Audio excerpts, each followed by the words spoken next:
हेमा जी का तो एक और किस्सा मेरे को याद आ गया अभी आपसे बात करते करते, जो अलग है जी, जो मुझे ईशा दोयल जी ने बताया। अच्छा, उनकी बिटिया है। एक फिल्म मिल गई मेरे को जिसमें ईशा दोयल हीरोइन थी, अच्छा, और उसमें संजय खान साहब के बेटे इंट्रोड्यूस हुए थे।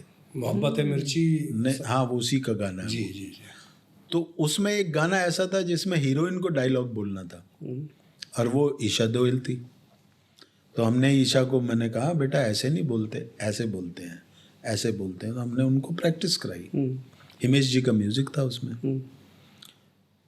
तो उन्होंने शायद घर पे जाके बोला होगा कि वो एक लिरिक राइटर हैं सुधाकर शर्मा, वो ऐसा गाना। बोले नहीं, वो तो डायरेक्टर हैं। अच्छा।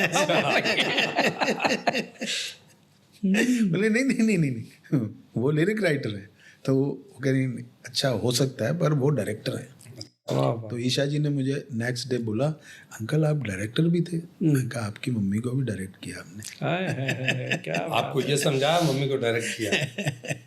तो ये एक जो हम एक रिलेशन बनाते हैं, वो रिलेशन, उसमें हमारे रिलेशन में ऑनेस्टी होनी चाहिए।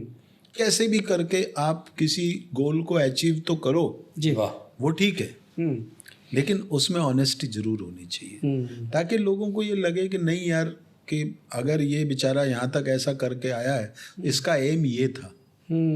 तो मेरा एम हमेशा पॉजिटिव रहा, और उस पॉजिटिविटी में मतलब कि हम लोग, कई बार ऐसा होता था कि एक आर्टिस्ट को हम अप्रोच करने जा रहे हैं, हम उसको चीट नहीं कर रहे हैं, हम उसको बता रहे हैं कि दादा हम ये कर सकते हैं और ये नहीं कर सकते।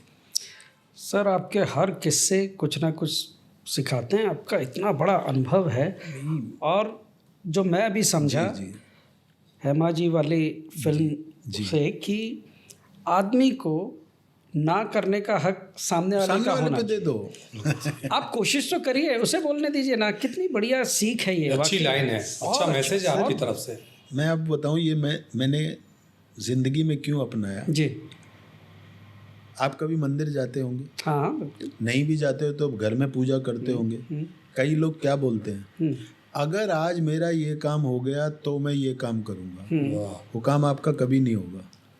वाह, अगर तो आपने ही लगा दिया। अगर लगा दिया, वाह वाह वाह वाह, आप बोलिए मेरा ये काम हो जाना चाहिए, मैं जा रहा हूँ, बस ड्यूटी लगा दी, क्या बात। भगवान को करना ही पड़ेगा।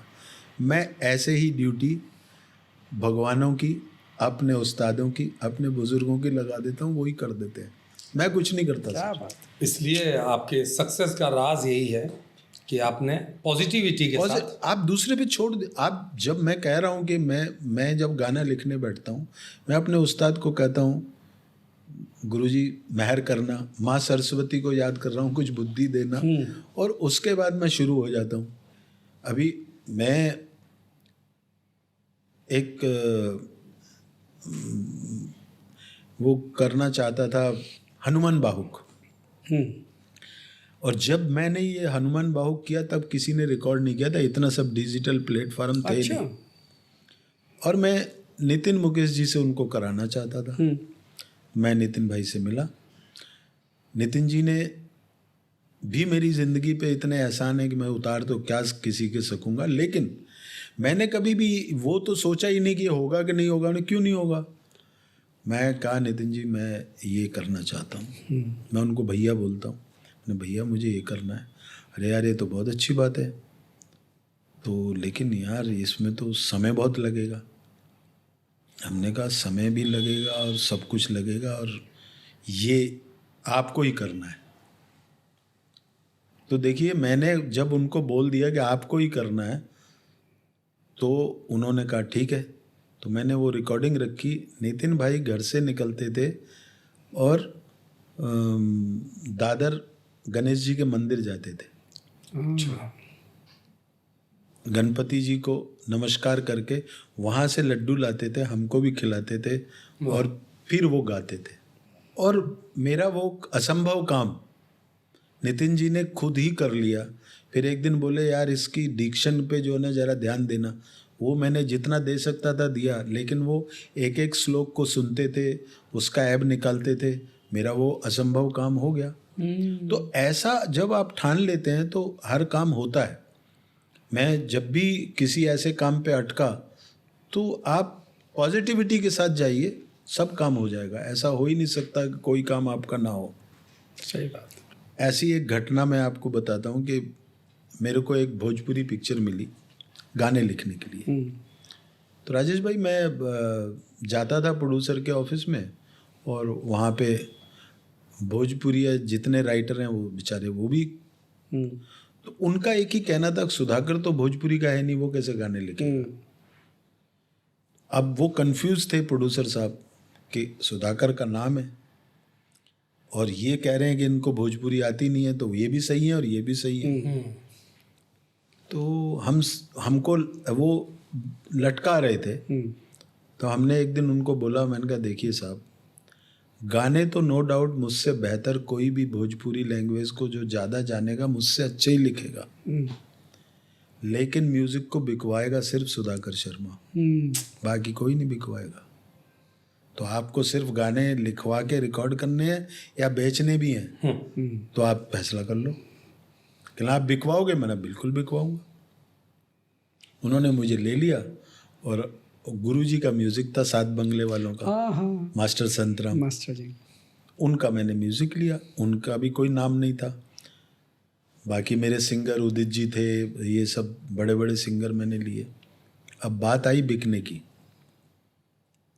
तो उन्होंने कहा भाई अब म्यूज़िक बिकवाओ। तो मैंने कहा लाओ, वादा पूरा करो। वादा पूरा किया। हम गए टी सीरीज में। तो टी सीरीज में हमने देखा कि विनय बिहारी जी बैठे हुए हैं, बहुत बड़े लेजेंड हैं। अब तो पॉलिटिशियन भी हैं, अब तो पॉलिटिशियन भी हैं, बहुत बड़े लेजेंड हैं, बहुत बड़े, और बहुत बड़े गीतकार हैं भाई, बहुत बड़े। हम तो कुछ नहीं है उनके आगे, वो इतने बड़े हैं भाई, इन्होंने इतना काम भोजपुरी में बहुत बड़ा, भोजपुरी में। तो मैंने जैसे ही उनको देखा तो मेरा माथा ठनका। हमने बेटा अब तो काम नहीं होगा, ये मेरी सोच थी। लेकिन फिर याद आया ना तो उसको करना है, मैं क्यों कर रहा हूँ। मैंने कहा सॉरी भगवान, मैंने अपने उस्ताद जी का नाम लिया। मैंने कहा उस्ताद जी गलती हो गई। बैठा रहा तो विनय जी की नज़र पड़ी, बोले भैया आप कैसे बैठे। तो मेरे को हौसला आया, भाई पहचानता है। मैं उठा गया, मैंने कहा विनय भाई, मैंने एक भोजपुरी पिक्चर की है, उसके गाने मैंने लिखे हैं, मैंने प्रोड्यूसर को बोला है कि मैं बिकवाऊंगा। तो मैं बस आया था टी सीरीज पे ये बेचने के लिए, तो आपकी कोई पहचान है। अच्छा। बोले अरे भैया हम ही इंचार्ज हैं, वाह वाह वाह वाह, खरीदने वाले हम हैं, आपने लिखे हैं ना। हाँ ले लिए। मैंने कहा मतलब। बोले हमको आपके गाने सुनने नहीं है, लेने हैं। आप अपने प्रोड्यूसर को बोलो कि इतने में तो ये हमारा है, इससे ज़्यादा मिलता है तो एक हफ्ते का टाइम है, कहीं भी बेच दे। और अगली बार आप मत आना, सीधा उसको भेजना। तो साहब विनय बिहारी जी ने मेरा म्यूज़िक बिकवा दिया टी सीरीज में। मैंने कहा यार विनय, मैंने तो ऐसा सोच रहा था, कहना अरे भैया क्या बात करते हो, मतलब ऐसा कैसे हो सकता है, आप हमारे आदरणीय हैं, आप ये हैं, बड़ी मेरी तारीफ़ की। तो मैंने अंदर ही अंदर सोचा कि भाई देखिए, हमें किसी आदमी से व्यवहार करके ही राय बनानी चाहिए, नाम से नहीं बना लेनी चाहिए। क्या बात है। तो उसके बाद वो हमारे अच्छे मित्र हो गए। हम लोग आज अभी तो वो बड़े राजनीति में हैं, उनका सब नाम है। बहुत अच्छे। वो मुझे याद आ रहा है कि वो महाड़ा में ही जहाँ रहते थे जी, उनके बराबर वाला कमरा मेरा हुआ करता अच्छा था। बहुत अच्छे इंसान है। मैंने भी उनके कुछ एल्बम्स जो करते थे ना वो जी, तो कल्पना जो सिंगर है, तो 3-4 एल्बम्स थे, तो किसी ने बोला कि ये कॉमेडियन है। अच्छा कॉमेडी करते हैं, अरे बाप रे, सुनाइए नो, वो प्योर बिहारी टोन का, सुनाइए नो। तो मैं कुछ आवाजें सुना, अरे बाप रे। और भैया ऑन द स्पॉट वो आदमी शेरो शायरी लिख के और बोले यार रिकॉर्ड करो।